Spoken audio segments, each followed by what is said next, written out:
to Ring the Damn Bell, an amateur podcast about pro wrestling. I'm Jamie. I've got my co-host Sherry here, and back in the studio we have the man of the hour, Brett Rowley of Brett Breaks Things. Hi, Brett. How are you? Hello. The studio looks amazing, and it is absolutely my pleasure to be rejoining you guys. I'm super excited about today. So we've got you in for a 3-episode slate. Love it. And the first one we're going to start off with is going to be a little bit more serious than what we usually talk about. And don't worry, we've got some really funny ones coming up as well. But this week, we are going to be talking about the practice of sports washing, particularly the Kingdom of Saudi Arabia, sports washing, and how it affects the WWE, and a lot of other athletics and, entertainment events as well. So for those of you who may not be in the know, sports washing is basically when a corporation or a nation, they use sports partnership or investment in sports as a way to kind of like bolster their reputation. For example, if you, let's say, hate women and don't allow them to do shit all in your country, and you don't want people to pay attention to the fact that you fucking hate women, happy International Women's Day, by the way, you maybe buy a soccer team and you kind of distract, like, hey, don't look at the terrible way we treat women and girls. Look at the fact that we bought a soccer team. So basically, it's propaganda. It's one of the grossest forms of propaganda. And we have been seeing it for quite some time, especially in the past 2 decades or so, what with FIFA, particularly the Olympics, and now with WWE as well. So, Brett, you want to kind of launch in and talk a little bit about... Well, yeah, absolutely. I mean, we're going to focus today because of the ties with WWE and ties with wrestling. We're obviously going to focus on Saudi Arabia. Yeah. And no country possibly is in greater need, right, of sports washing than Saudi Arabia. And when you talk about previous sports washing, you mentioned for a couple decades, the big events, soccer events, some tennis events, and the Olympics. But Saudi Arabia has taken it to a whole new level because they have, they've gone pro. Whole new level, next level. It's evolved. Sports washing has evolved as everything does. And the innovator of it is Mohammed bin Salman, the crown prince of Saudi Arabia. And I just wanted to tell you a quick story about this guy so your audience can kind of know who he is. And we are going to get into specific, events and violations, reasons they need to sports wash. But a quick story about this guy. Let me just jump in real quick. I just want to throw in our normal, everything we say here is allegedly. Yeah. I mean, we do a lot of research and stuff like that, but the internet sometimes gets a little something thrown in that's a little wonky. So we're going to go, everything we say is allegedly. But please don't Khashoggi us. Yeah, exactly. But we're trying to have fun, but really get some good information out here. So please, Brett. Yeah, and allegedly for sure. Yeah. But I encourage anybody who's interested in 100%. What I'm about to say to please dig in. Come find out where I may or may not be wrong. But the story is real quick. Kushner is married to Ivanka Trump, yep. Okay, so in Donald Trump's first term, Jared Kushner all of a sudden gains all sorts of confidential intelligence reports access. All of a sudden, he's got these high-level security clearances within the administration just from being that close to the president. At the same time, Mohammed bin Salman was in a desperate family struggle for power in Saudi Arabia. There were other family members who were jockeying for the position that he now holds. Well, shortly after Trump took office and Kushner got a good hard look at our U.S. intelligence reports, he then took those reports over to Saudi Arabia in a few private meetings. He and bin Salman had some really intimate talks. The details of those conversations and the subsequent payment were allegedly revealed later. And again, I encourage you to check it out. But basically what that conversation is Jared Kushner sharing all sensitive U.S. intelligence that we have gathered in the Middle Eastern region, specifically in Saudi Arabia, and sharing it with Mohammed bin Salman, the U.S. government's hand-picked successor to be the crown prince of Saudi Arabia. We fed him intimate details. And I mean, this is imperialism, again, 2.0. Yeah.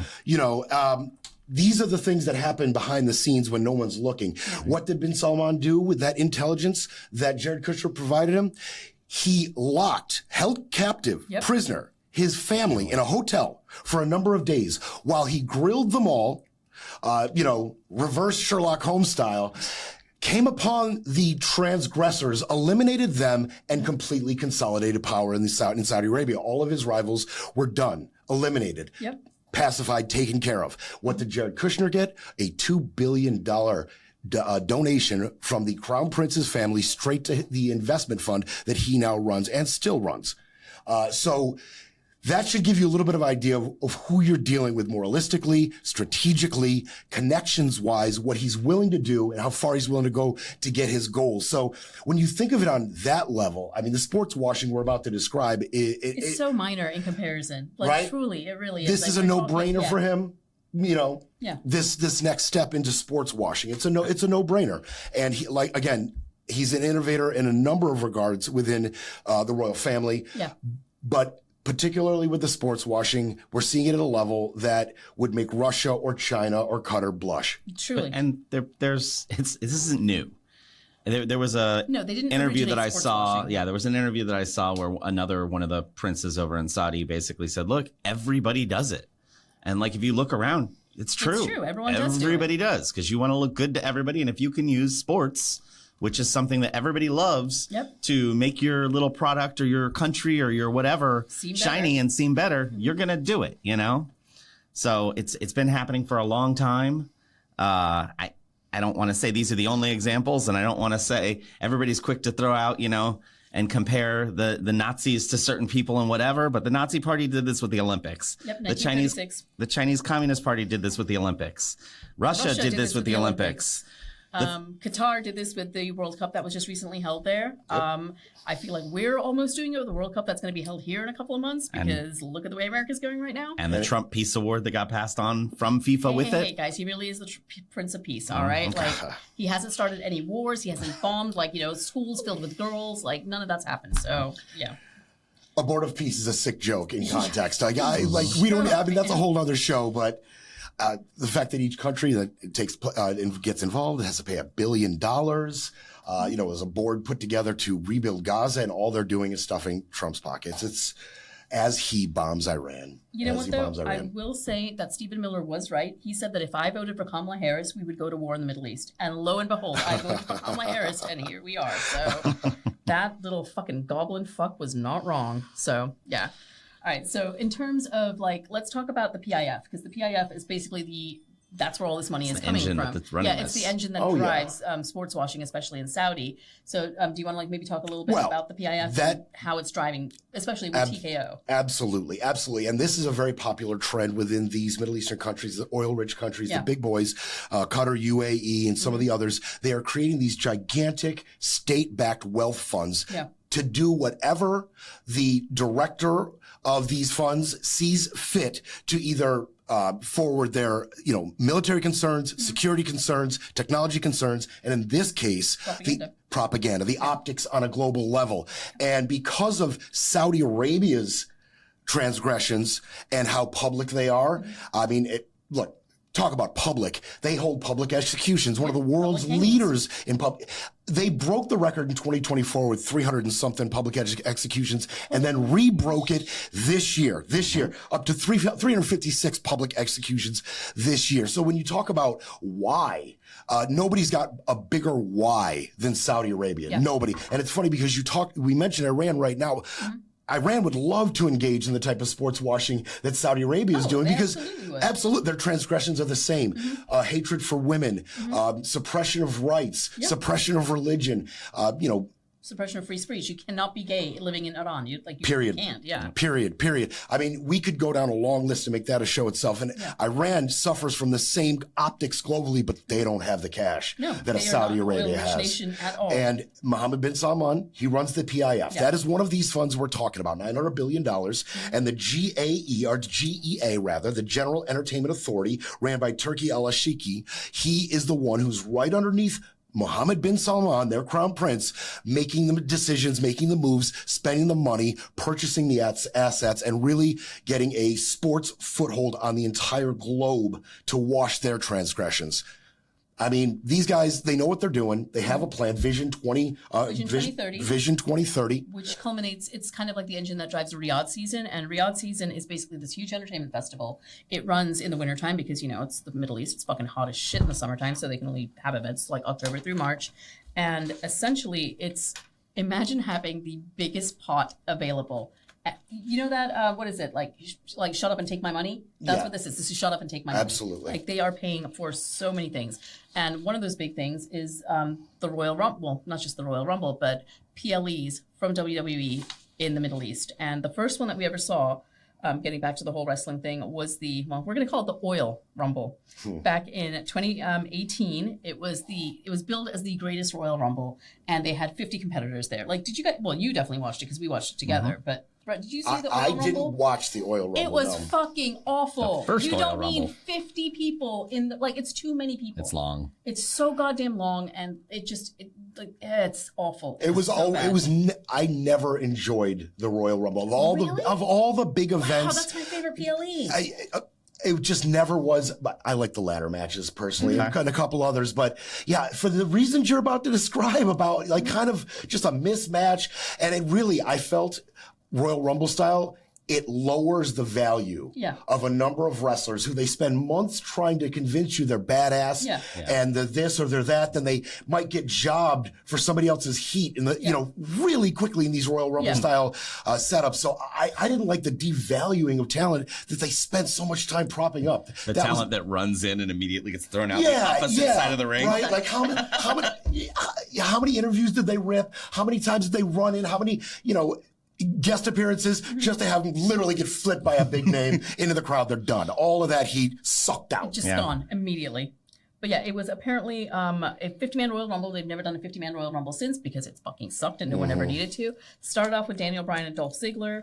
And Daniel Bryan, who is fucking amazing, he basically came down to the last three. In a 50-man Royal Rumble that takes, 700 days to fucking finish, that's pretty impressive. I mean, I love Daniel Bryan though. So Daniel Bryan, from inception in the lower levels and the indie ranks, his rise is one of the greatest rises of American wrestlers ever, and the talent is just an ocean of talent. Yeah. Absolutely. But it was not without controversy, obviously. Not only because I personally think it fucking sucked, but also because it was the first PLE to be held in Saudi, and this happened right after Jamal Khashoggi was brutally murdered at the Saudi consulate in, Morocco? Turkey.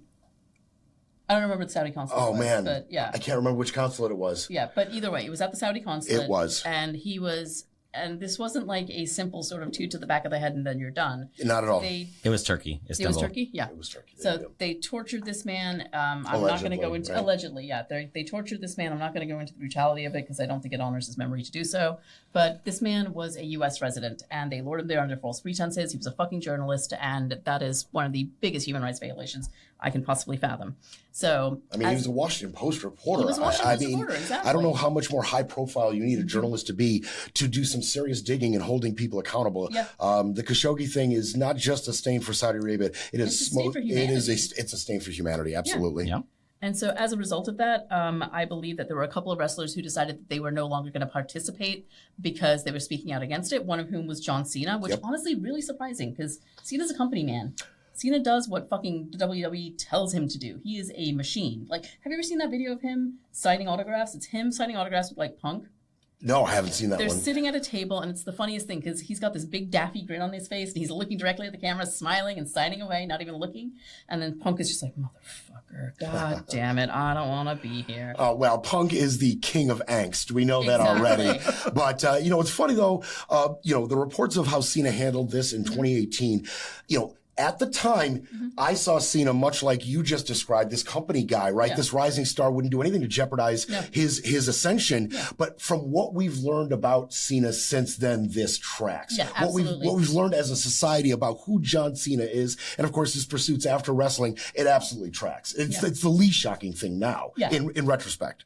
So he sat out. I believe Daniel Bryan also sat out of that one as well. Yep. Daniel Bryan did not sit out of that one because he actually did really well in that one. He was pulled originally from a match with AJ Styles, but I think he may have actually the match with Styles might have been canceled, but I think they crowbarred him in after that initial pulling, which is why there's a little bit of confusion around that one. They also canceled the Natalya Lacey Evans match, I think, which they just decided to pull out of one of the women's cards. That match didn't happen. I don't think the first women's match happened in any of these PLEs in Saudi until the fourth one, which is the second crown jewel match. Interesting. And that was Natalya and Lacey. Oh, Evans. that was Natalya and Lacey. Okay. Yeah, so that one was the one that, if you guys saw it, they were basically all dressed in full catsuits with a big floppy T-shirts on top of them. That was like the largest XL T-shirts you could think of on top of these women. My objection to that isn't like, oh, they should be wearing skimpy clothing. It's no, they should be wearing whatever the fuck they want to wear, whatever they feel good in. I don't think definitely not their normal ring attire is my point. And you know what's funny is the GEA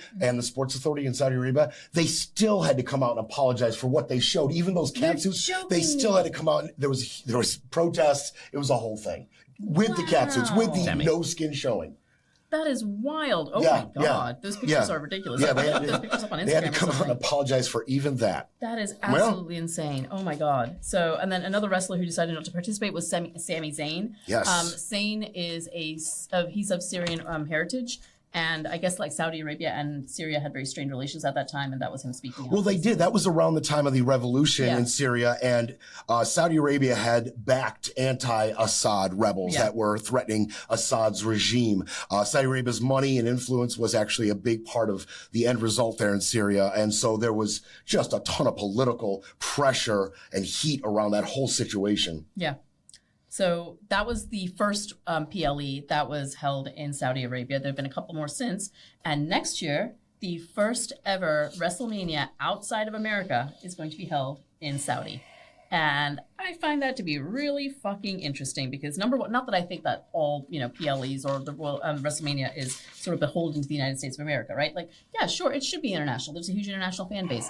It is absolutely surprising and completely unsurprising to me that Saudi would be the location for the first WrestleMania. I am stunned that it is not the UK, that it is not somewhere in South America, that it is not Spain or even Japan. How much they are absolutely in love with American wrestling culture. They're not just in love with American wrestling. They're in love with American wrestling culture. True. And that speaks to how kind of offensive this is because you can say, yeah, WWE, they can do what they want with their events. They can have them where they want them. They can follow the money. That's what's more American than that, but there's no denying that WWE wrestling is Americana. It is apple pie. It is baseball. Even if you don't love it, you can't deny it. And it smacks a little offensive to me. It really does. It absolutely does because I don't understand. Okay, so here's my question, right?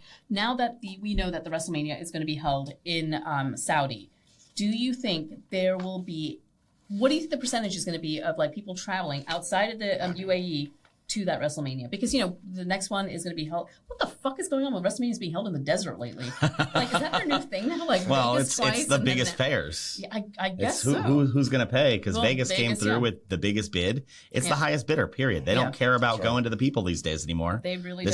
This is the newer, even more corporate. But here's the thing. I think Americans would be happy to travel. I mean, if ticket prices were remotely affordable, which they're not, Americans are happy to travel to Las Vegas and then go to the show and make it a thing, right? Do you think Americans would travel to Saudi to watch a WrestleMania? I mean, this is part of the offensive nature of it. Like, not only would they not be interested, it would be to a dangerous degree of fandom to go to something like that. They're not just telling you we're making it more difficult or less accessible. They're telling you, we dare you. We dare you to come attend your favorite event. We dare you. I mean, considering the tensions right now, and I'm using that term loosely, going on right now in the Persian Gulf, it's offensive. It's offensive that it is so inaccessible to the Americans who would love to go to something like that. Absolutely is. And I don't want to say that nobody's going to it, but it's such a small number, one, and two, the ones that are going to it tend to be paid promoters from social media and whatnot. Exactly. Not people who are going there to work. They're the ones saying, "Oh, this place is beautiful," and they're doing the sportswashing job that they're supposed to be doing. They're getting paid to do. Sportswash. Yeah. But normal people, as a rule, aren't making it there. No.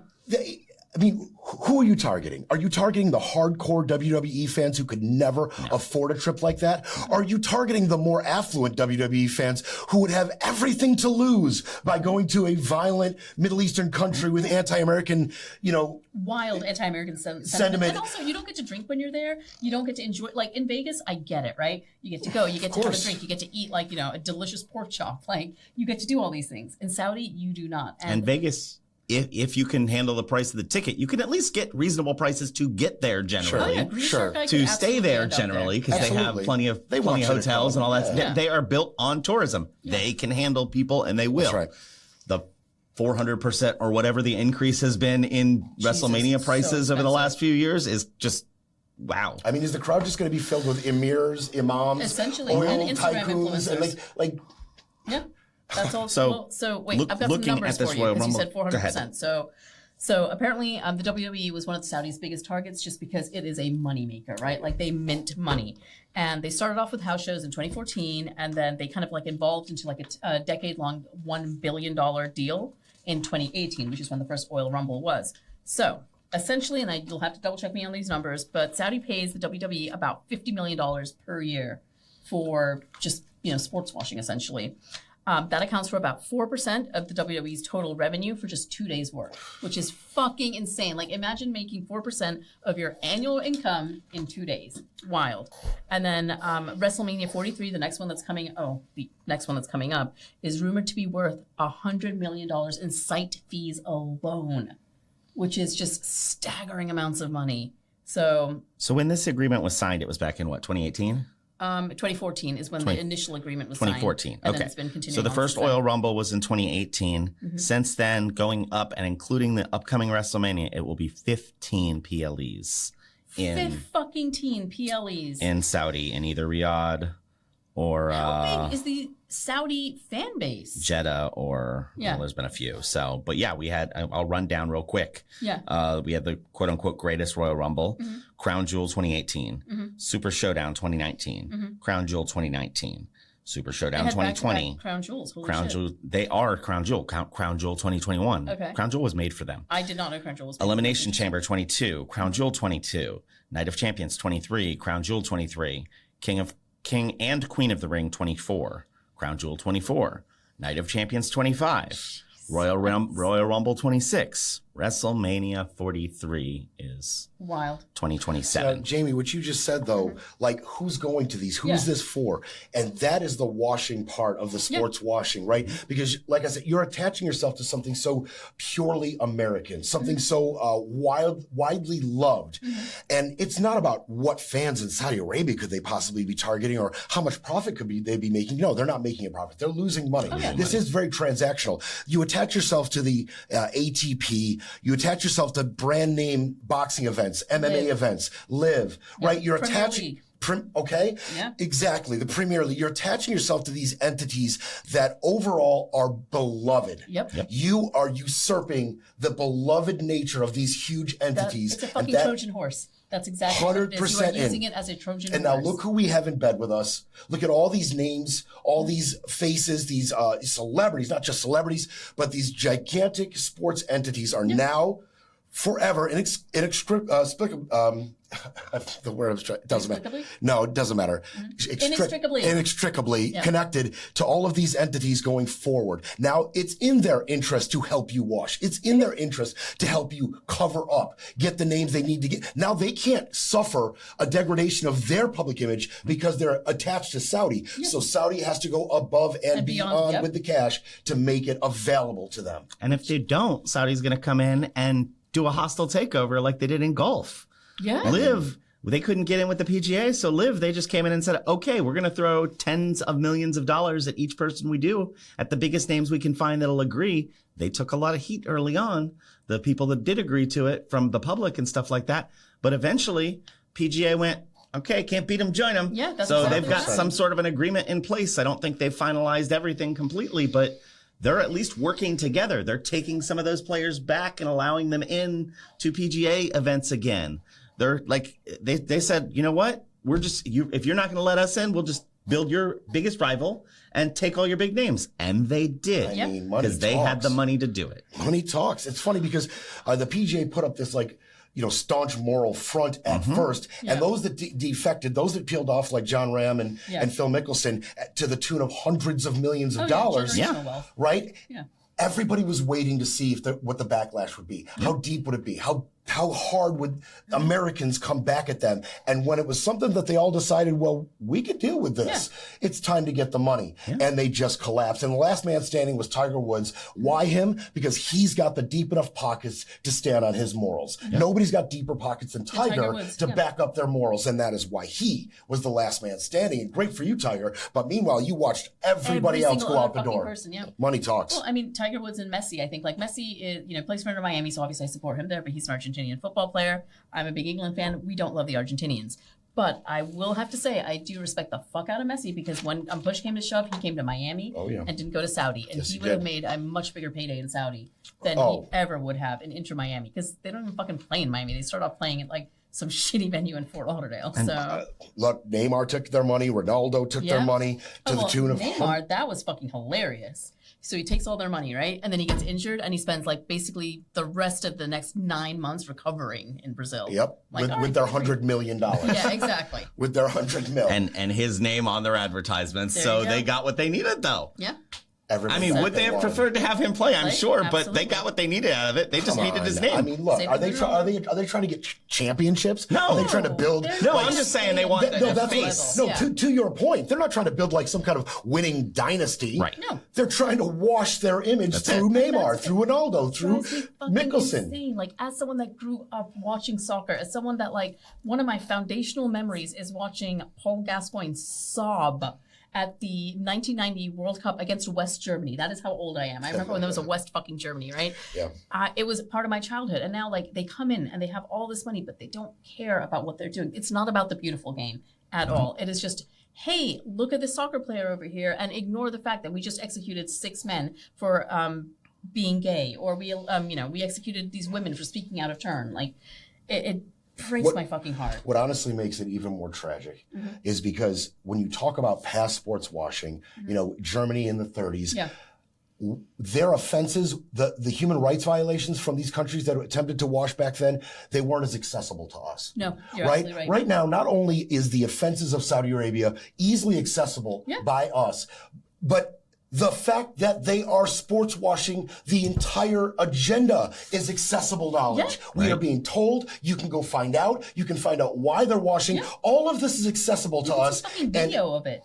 It's obscene. Obscene. Yeah. And it's as popular as ever. Money talks. And because people are going to watch their sports. Yeah. Their morals are going to keep them from watching the World Cup for only so long. And by the way, Saudi Arabia is hosting it in 2034. No, I know. I'm sorry. There we go. It's going to be in the winter in 2034. And obviously they automatically get a bid because like the hosting country always gets a bid.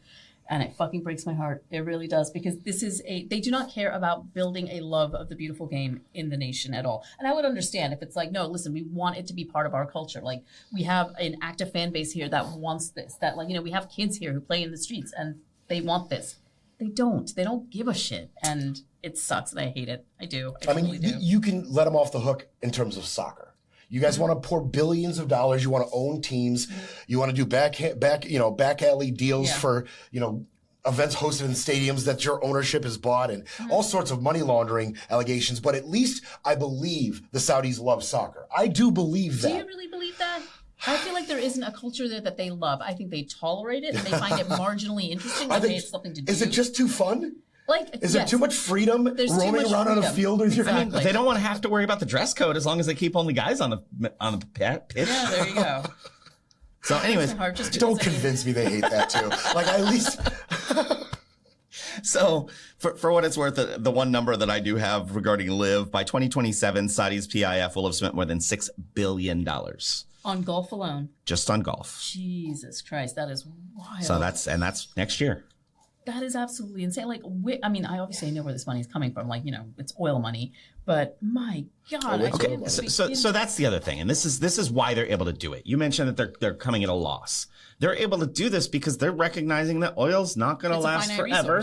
It's a finite resource, and its value goes up and down. Mm-hmm. If they can gain a way to take over the entertainment industry or something like that, that's a more long term, because we're not giving up our entertainment. No. Clearly, we've established that at this point. Yes. And it just happens. So if they can buy into that now, they can take a loss now. It's a loss leader for them. Yeah.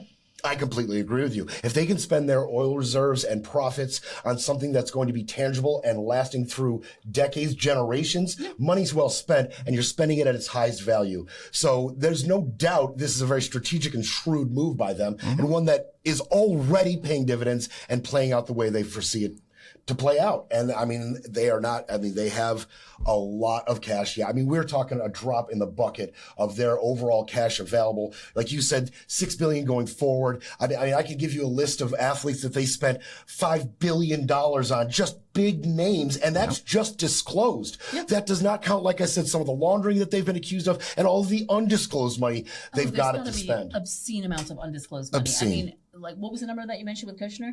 It was $2 billion? That was $2 billion. I feel like $2 billion is actually a percentage of what it actually was. When you consider like stock options, when you consider like, percentage ownership stakes in X, Y, and Z, like if there ever is a true expose of everything that family has done since coming into power, it's going to be like the greatest American robbery. So I agree, 100%. So not to cut off of sports too much either, but I do want to say they're hitting ancillary stuff too.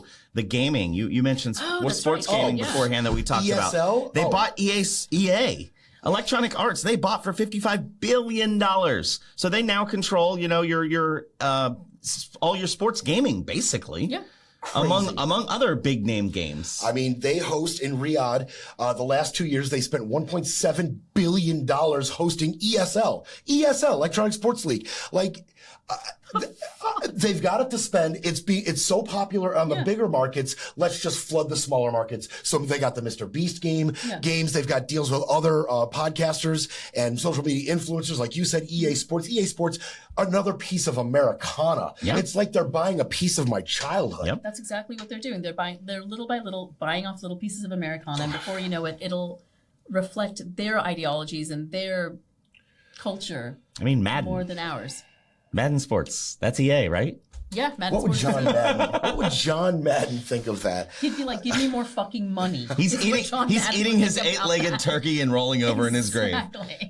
But it's sad, though, because like you're saying, they're buying a piece of our childhood. But what does this look like 20 years from now, 40 years from now? Mm-hmm. Are we still going to be as outraged? Or will it just be another footnote in American history, another stop to wherever they got to, with Saudi Arabia kind of being the face of these worldwide leagues? Mm-hmm. I mean, we're outraged now. And, here's the thing, though. Are we outraged now? Exactly. We're talking about this podcast. About it, but here's the thing. We are.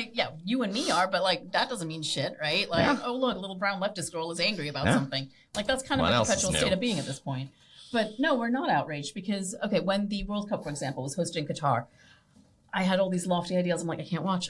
Like, I simply can't do it. What the fuck did I do? I watched every goddamn England game I possibly could because it's something I love. It's a part of my childhood. Like, it is something I root for. It is part of who I am. I guess my question is, looking at what they did, looking what they did with the women's wrestling, are they going to try and control the stuff that goes out to the rest of the world, like they're able to control what happens in the presentation in Saudi? And if they are, where do we start drawing the lines as fans going, okay, this is affecting what we love about this game, whether it's the dress of people or whether it's, if it's a message that they want to block, or is it going to affect our viewing of these entertainments? So given, and this is like a really sort of like cynical point of view, but given just how much misogyny there is in this country, I just read the statistic that 31% of Gen Z men think that women should submit to their husbands, right? Which is a fucking insane statistic. And it leads me to believe that, number one, the men are not goddamn lonely enough.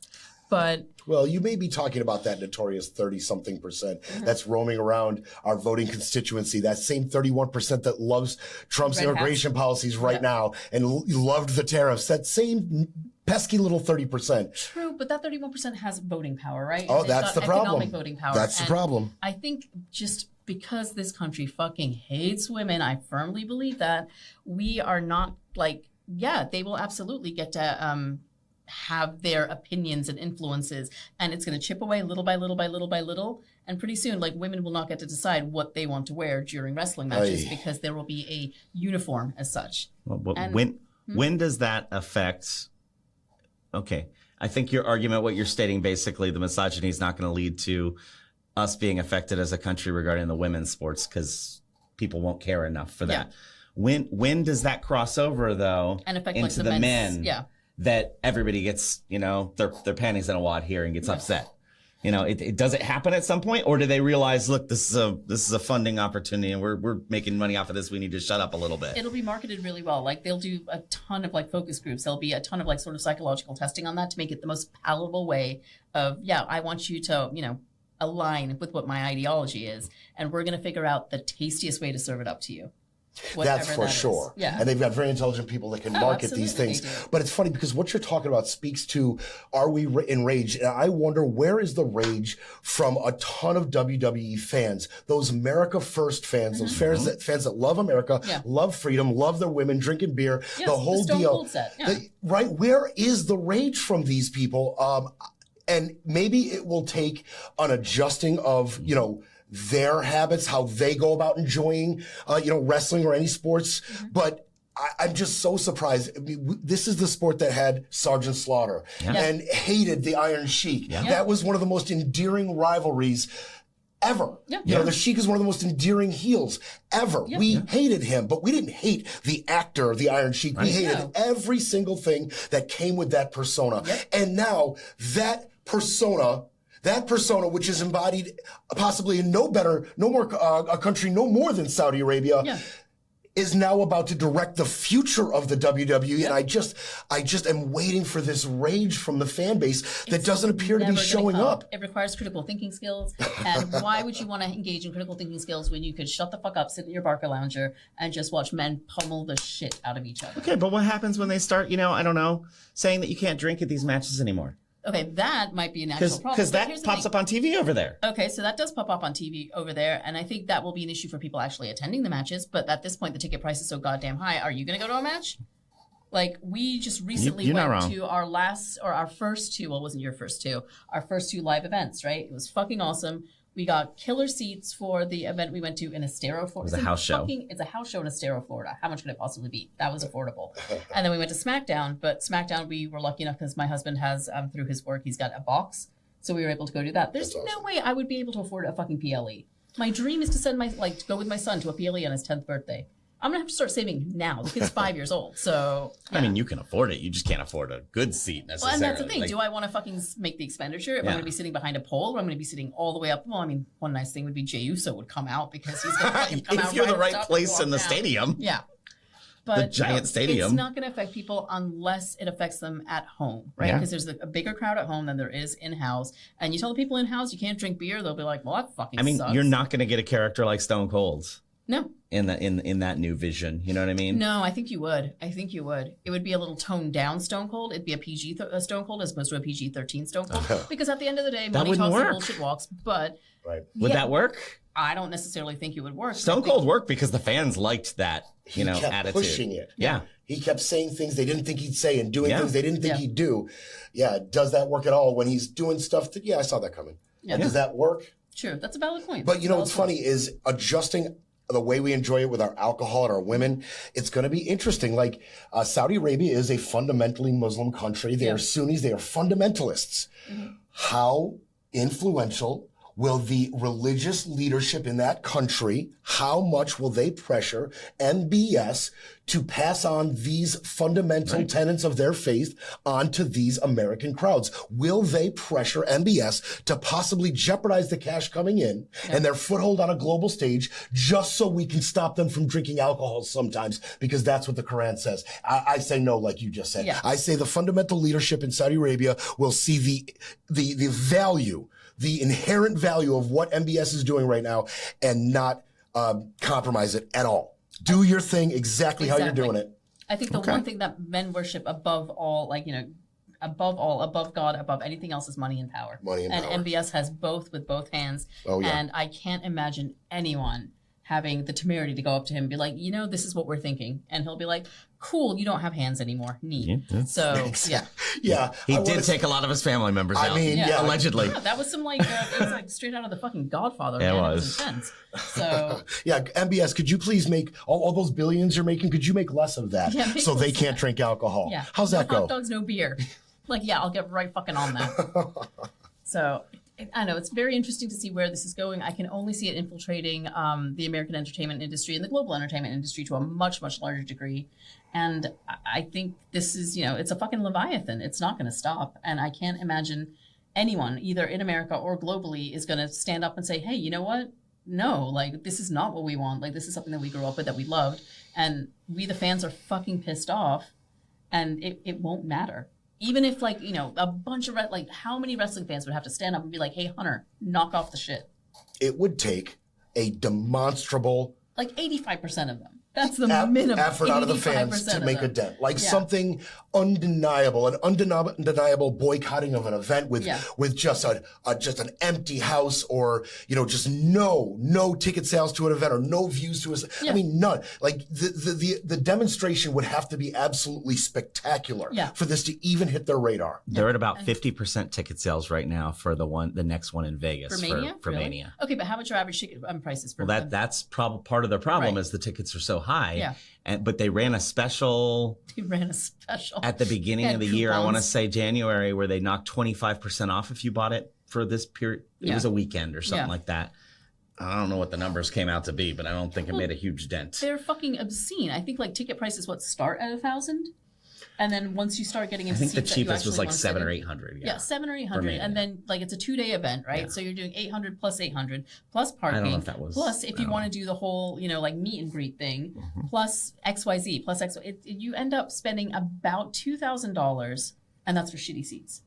And I don't know about you, but dude, I do not have $2,000 to spend on tickets and then flights and then a hotel. But my point is 50%, or they're only selling 50% for the next one in Vegas. What's going to happen to the one in Saudi, the next one? Oh, well, that doesn't matter. We don't have U.S. families going over there or whatever. Doesn't matter. Now, it's already prepaid for. Yeah. So they're not worried about losing money. But they love that number. They love being able to break that record every year. They've been screaming that attendance number since Detroit back in the day with, the almost 100,000 people or whatever it was. Absolutely. Yeah. So they love being able to say, we've got our people here. Now, this is a different company. This is not the old WWE. Ship people in. You'll get a bunch of fucking influencers. Dude, if this podcast goes well, I fully expect us to be like, hey, do you guys want to go to Saudi? Sure fucking don't. I'm good, thanks. We're good, thank you. I will 100% be murdered if I go over there. So, yeah. We already said we don't want to be Khashoggi. Exactly. It's like, no, you're not going to the Turkish embassy. You guys will be fine. We're good. Well, when you long game, though, I do like to long game these things. Yeah. Is there a stop to this? What could possibly stop this? What could possibly save WWE for the Americans and and it's its optics on a global scale? I'm telling you, the money laundering that is alleged to be going on with the GEA and the PIF in general, with Gianni Infantino and FIFA. The money laundering allegations are getting louder and louder and louder. And a lot of things can happen with a new administration. It's true. A lot of things can happen. And if people decide, look, we had senators sitting around talking about steroid use in Major League Baseball. This is true. I'm talking about it in wrestling too back in the day. Right. We've already gone down. Thank you. Yeah.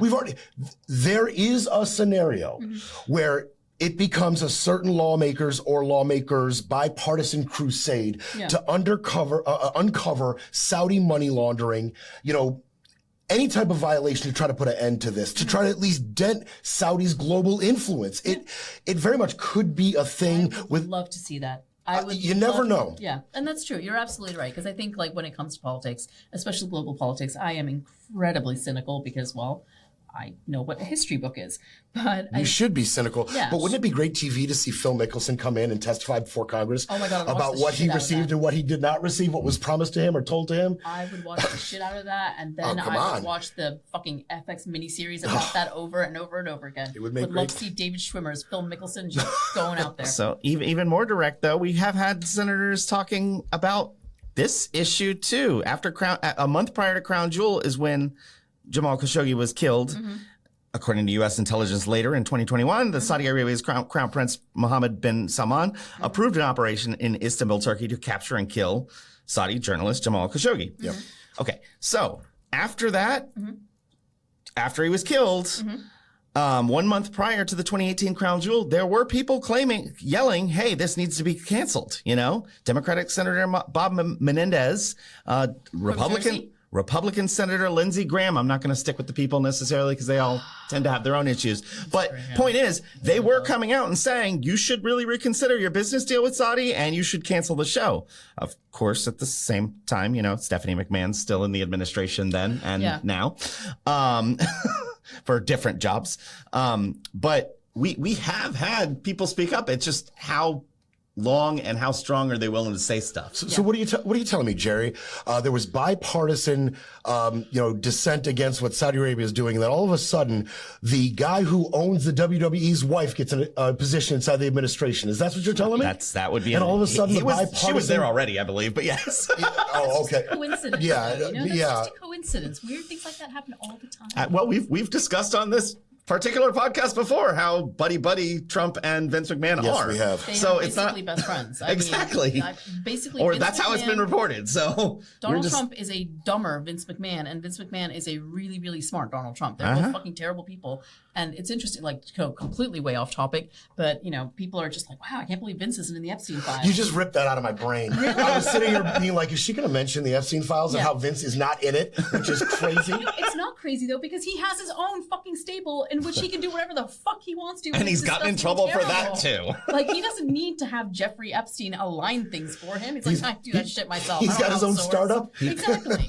He brings his own stable of athletes that he could be interested in. Exactly. And then when he gets bored of them, he fires them and then gets sued and then does a payoff. Yeah. So allegedly, it is not surprising to me that Vince McMahon is not in the Epstein files. Why? Because there's the fucking McMahon files out there somewhere. All right, and like slowly but surely, it's churning through the court system, and hopefully, we will see some semblance of justice at some point.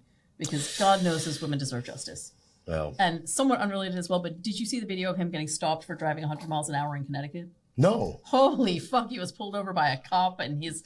First of all, he looks like he should be. Oh yes, Vince getting yes. And I'm going to let you go on, but these men of power, how quick they go from I just did something wrong to I'm going to take control of this situation. Yeah. You're going to answer my questions. I'm in control here. It's like, no, you're fucking not. Like, number one, you look like you should be tying a woman to a train track. Right? Like, he looks awful. You tore that out of my head. He looks like one of those old-timey villains with his really horrible mustache. He looks terrible. Yeah. He looked terrible. He looks so bad. And he's like, I'm on my way to my granddaughter's birthday party. I'm like, what the fuck, Vince? Come on. Start with the bribe, you idiot. Come on. So, yeah, I don't know how the hell we got on that subject. He did. He blew right past. Do you know who I am? Yeah. He blew right past that. Blew right past. It stops on the way. At some point, there will be some sort of accountability, and I will probably be dead in the cold ground before that happens. But I mean, I don't know, man. I have to have that flicker of hope, right? Yeah. I have to have that flicker. I like the hope. Because what is the point otherwise? Look, tune into Brett Breaks Things, and we'll break down the hope of having a free and fair election. The hope of anybody being held accountable in the Epstein files, like they're being held accountable right now in the UK, which it can happen. Do you really think that's accountability, though? I think my definition of accountability is probably a little loftier than the current definition of accountability. It's more than anything we can expect right now here. I'll take it for now. It's something for now. Better than nothing. Better than absolutely nothing. I mean, I would rather eat a not shit frosted cupcake than a shit frosted cupcake. Fair. All right. I mean, go ahead. Otherwise, we're going to get Let me bring this back to wrestling a little bit.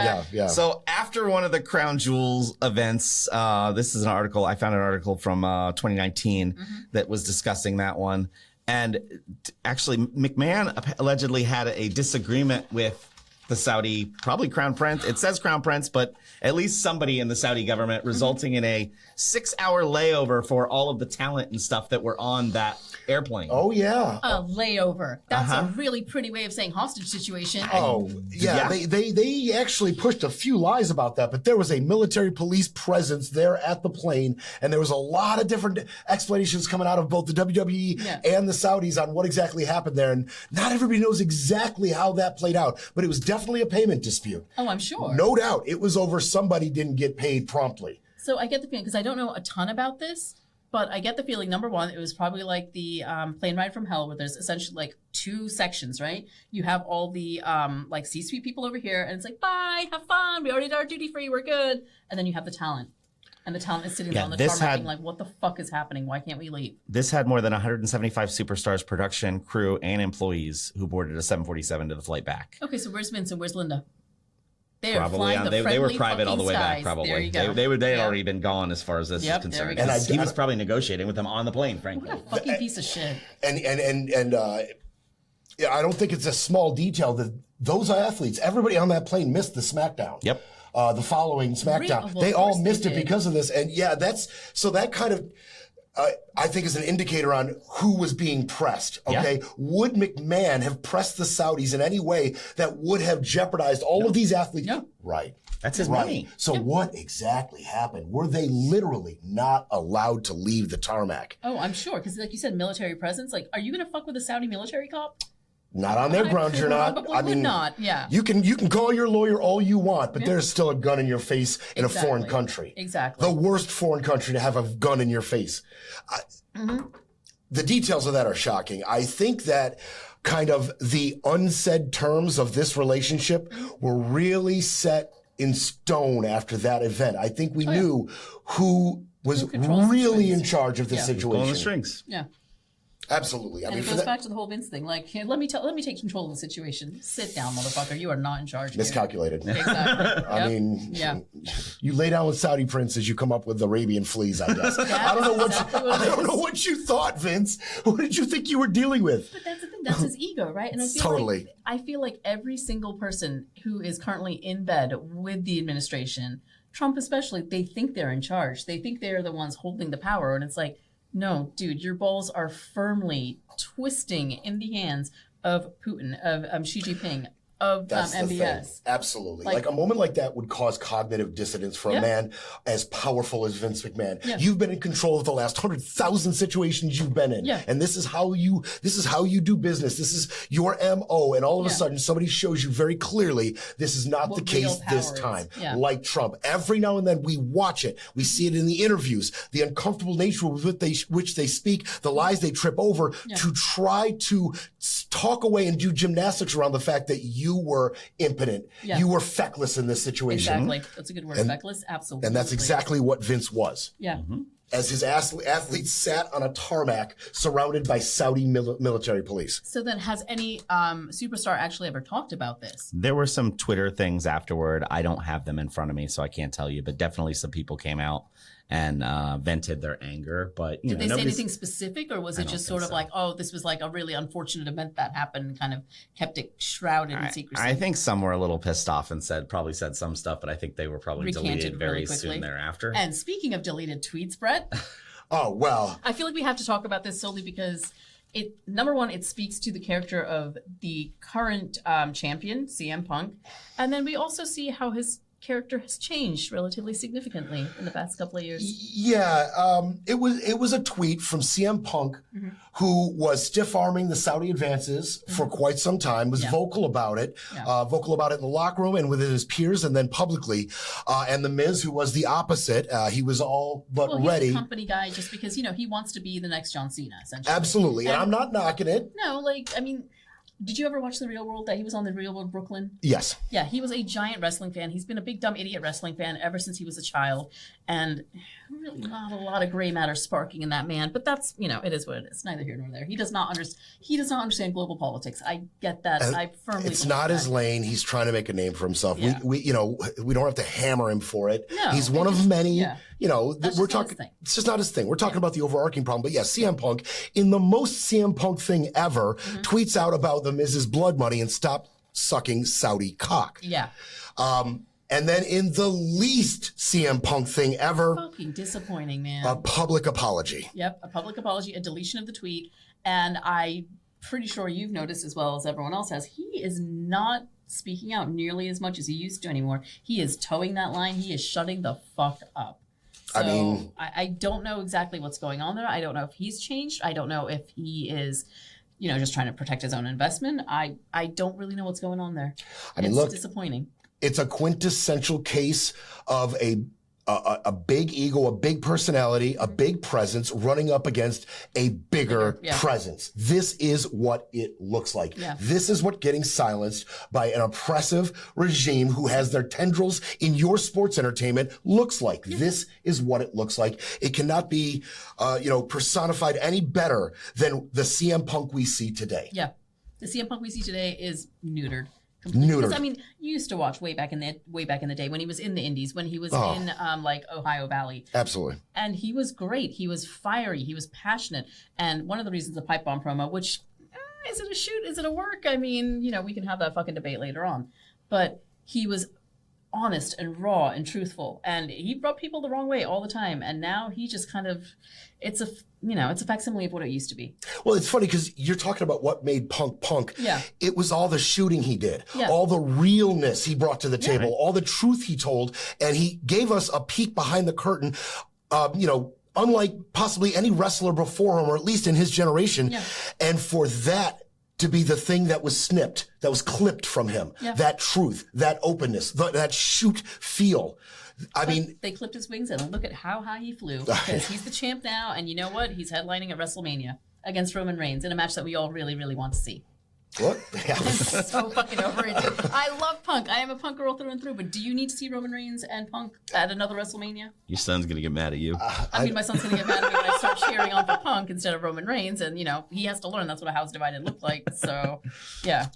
I mean, I'm a fan of Punk, but I've seen the Punk moveset, I've seen the Punk attitude, I don't need any more. To be perfectly honest with you, I'm good. See more. Okay, so this is my issue with Punk, right? Because again, I'm a Punk girl through and through. I fucking love him, but he's starting to get real. Like he's starting to get that whole like holier than thou, condescending Bret Hart bullshit to him, and I'm not loving it.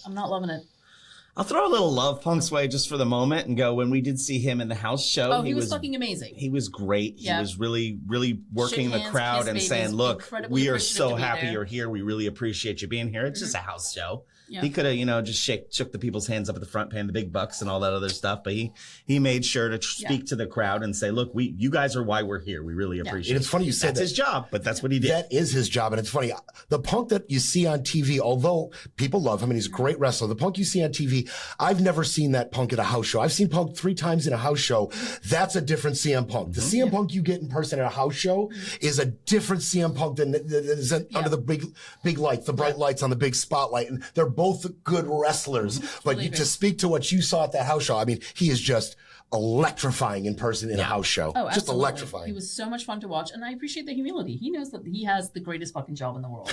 He knows he is living his dream, and he is so fucking appreciative of it. Yeah. As opposed to, let's say, a Hulk Hogan, who was probably like, no, you're paying to see me. Speaking of which, let's go back to that tarmac real quick. Yes, okay, yes. So, plane was scheduled at 3 a.m. for a departure, remained on the tarmac for over 6 hours. Passengers were eventually even forced to deboard. Jesus. Alternative transport, approximately 20 employees, including Brock Lesnar, Hulk Hogan, departed on a separate plane earlier. So I bet Vince McMahon was on that one. Yep, absolutely. Like you said, Impact to SmackDown, nobody was able to make that SmackDown show the next day. So was it just a bunch of jobbers the next day? In 2020, lawsuit alleging the WWE misled investors about this incident was settled for $39 million. Holy shit. Wow. So I'm gonna watch like an entire fucking documentary about this. I want the FX miniseries. I was thinking the same thing. Right? I would love to see how that process of choosing played out. And is there any more tangible a way to know that you made it than when you and one other guy are escorted off a plane past Saudi security because you're just too important? You're just too important to the company. You're too important to the brand. There's the line. Just like, there you go. You made it. You made it. You all have work to do. You fuck off. You stay. Yeah. I mean, that's dramatic. Keep the seat warm. Yeah. Yeah, I'd love to see that documentary. I mean, I can't imagine anything more dramatic than that. There has to be a documentary about that. What is that? So, True story of WWE's Saudi Arabia flight delay on YouTube. I'll shout out Cultaholic Wrestling because they've got some going on. I haven't watched it yet, but it's there. All right, there you go. All right, so final thoughts, Saudi sports washing. Do we think that it will get even more avaricious as time continues, as time marches on? Will Saudi influence in the WWE specifically become greater and greater? Absolutely. Until somebody takes a concerted effort within their government to try to uncover some of the laundering and some possible international violations, until that happens, this will continue to metastasize. It will continue to grow and spread and touch all corners of the globe. I absolutely agree with that. I am hoping against hope that you're right. And I'm hoping that with a incoming new administration, there will be some sense of accountability. I've not got incredibly high hopes for it, but you know what? I believe dumber things in the past. So I don't necessarily expect this capitalist society to give punishment to bringing in a lot more money like that. But I will say there's always the opportunity for another brand to pop in there. AEW seems to be coming up pretty well. I'm not saying that they're ready to compete quite at that same level, but they seem to be providing an alternate option. They are providing an alternate option, I think, until the alternate option doesn't become as financially lucrative. Well, it's going to be no different than what WCW was doing, but in reverse, actually. In this scenario, I guess AEW is the old WWF or WWE, where they're coming up and Ted Turner was going in and stealing the wrestlers. Well, now WWE has the money to go in and steal the wrestlers. Danhausen. So, and among others. Cody was over at AEW. That's where he really got big after starting in WWE. Rhodes, man. He's got the goddamn belt again.